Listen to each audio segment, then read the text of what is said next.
আসসালামু আলাইকুম, আশা করি ভালো আছেন। এখন দুপুরবেলা আমাদের হাঁসগুলোকে খাবার দেওয়ার জন্য আসছি। তো এখানে কিছু হাঁস বাহিরে ছিল, যারা উড়ে উড়ে জালের ভিতরে প্রবেশ করলো, কিন্তু এখনও বাহিরে দুইটা হাঁস রয়েছে। ওই দুইটা হাঁস রাস্তা খুঁজে পাচ্ছে না, কারণ ওগুলো মনে হয় নতুন বের হয়েছে।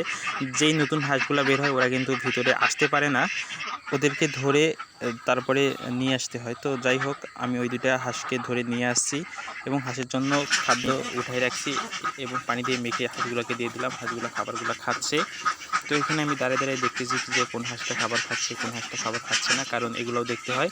আর যদি কোনো হাঁস খাবার না খায় তাহলে বুঝতে হবে সেই হাঁসটা অসুস্থ হয়েছে, না হলে কোনো কিছু হয়েছে যার কারণে হাঁসটা না খায়। তো এখানে আমাদের মোটামুটি সব হাঁসই সুস্থ, তো তার কারণে সব হাঁসই খাবার খাচ্ছে।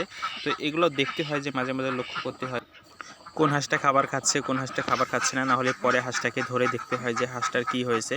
তো যাই হোক, আমাদের সব হাঁসই খাবার খাচ্ছে। তো হাঁসগুলো এখন পানি খাওয়ার জন্য বাইরে যেতে চাচ্ছে, কিন্তু আমি যেহেতু দরজার সামনেই দাঁড়ায় রয়েছি, তো যার কারণে যেতে পারতেছি না। এখন আমি বাইরে চলে যাব এবং তারপরে একদম বাড়ি চলে যাব।